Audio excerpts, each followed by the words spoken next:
Rampaging rogues roam the highways and byways that surround your village. If you believe the rumors, you would blame your missing father for the surge in vehicular violence. That's why you've decided to lead the life of a car battler, transporting cargo between towns and running down every lethal leadfoot foolish enough to cross your path. This gritty work isn't easy. Other car battlers fight for money or fame, but you have a higher calling. You're determined to restore your family's lost honor and bring your father home. Quite a grandiose premise to the game there from the writers. Not sure how much of it is accurate though. When you start the story up, your mother seems to not be all that fussed about your father not being there, and in fact you'll even get a birthday present from him. It's Joe's 16th birthday, which actually makes him quite old for an RPG protagonist, but nonetheless he's given full reign to go off on his own and fulfill his destiny. It's not really restoring honor or any of that stuff, at least not at first. The main questline can wait while Joe establishes himself as one of the best courier services in the game, as well as building his battler car and his family's garage up in the process.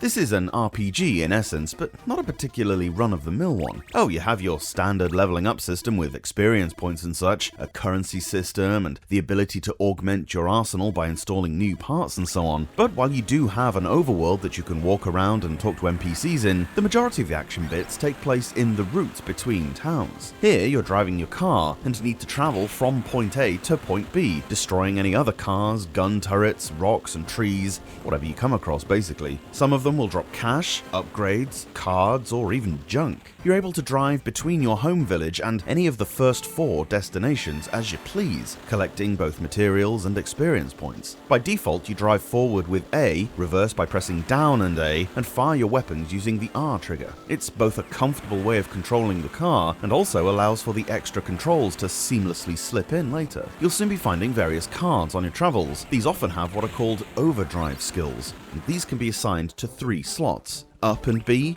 down and B, or left, right and B, and might allow you to pull off jumps, rapid spins, speed boosts, that sort of thing. Some, like the jump, are mandatory to access certain areas from fairly early on, but others are simply useful for augmenting your fighting style. As well as the cards, you'll constantly come across these sizable objects. These are usually things like cement, metal girders, or even food or drink that your mother might ask for to upgrade your garage. Make sure before going on an excursion to go talk to her and see if there's anything specific she wants you to look for. Simply drive over it if you find it to pick it up, but note that you can only transport one material at a time to begin with, which gets towed behind your car on the hook. If there's something you've picked up inadvertently that you don't actually want, just press L and it'll detach.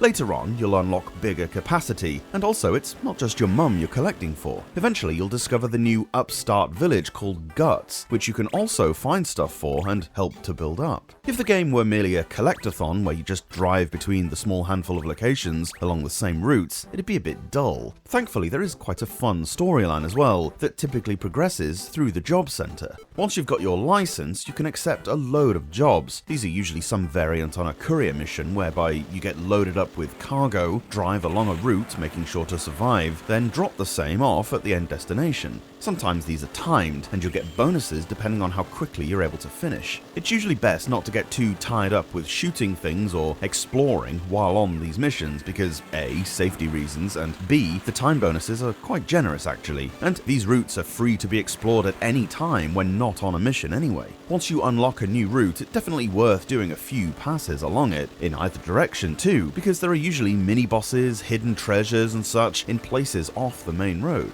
If it seems like the storyline isn't progressing at all, simply go to the job center. There'll always be work for you anyway, and just plow through some tasks. They're all leveled, so you can match up the risk-reward based on how strong you are, and once you've done enough, you'll get offered these special jobs, which typically serve as the plot points to move forward. You might have to escort a person to a new location, fight a boss, and so on. Combat is fairly simple. It's usually just a case of getting in range, pointing the car in roughly the right direction, then pressing R. Some weapons are close range, like the saw blades you'd see on an episode of Robot Wars, whereas some, like the machine guns, can be fired from further away. Enemy AI is not the best, it's fair to say. They'll often drive idiotically round in circles or pile up in a corner somewhere. In all my time playing Car Battler Joe so far, I haven't come close to being killed, not even on the boss fights, which is a bit of a criticism. This is not a huge deal of challenge, at least not early on. Perhaps I'm getting too engrossed in the materials finding and job completing, which by its very nature will cause you to get over-leveled. Perhaps that's my problem, but it's an RPG after all. You know there are gonna be players who absolutely must finish everything, so maybe balance the difficulty a bit better. The graphics on the courses certainly have that good old Mode 7 look about them. Your car will stay rooted to the lower center of the screen, with the environment moving and rotating around you. Provided you don't suffer with motion sickness, this is quite effective. It doesn't look dissimilar to how the F-Zero titles look on the system. You might get distracted by the ever-fluctuating root arrow, which never seems to know where it wants to point. My advice would be to just ignore it and take shortcuts whenever you feel like it, or where it seems like there is one. It may seem like the routes are non-linear, but they're really not. If you can cut a corner, do so. You'll more than likely still be on the right path. The story here is certainly fun, and I can't think of many other RPGs that took this approach. Car Battler Joe is quite a unique experience. It's pretty verbose, but then we saw that all the time on the Game Boy Advance. Look at Golden Sun, for example. They filibuster till the bloody cows come home in that game. So much text to get through. This is the same. It's almost as if devs went crazy on this new system because they could now. They weren't hampered nearly as much as they were on the original Game Boy. Still, just keep plugging away through the talky bits and you're rewarded with a level of freedom not oft afforded in more linear RPGs. The scope you have to upgrade your car how you want is quite impressive. There's always something new to discover or develop and always more jobs to do. Fun times to be had here, that's for sure. It's expensive though, so be warned. Nintendo, if you wouldn't mind maybe putting it on Nintendo Switch Online, that'd be lovely. Thanks.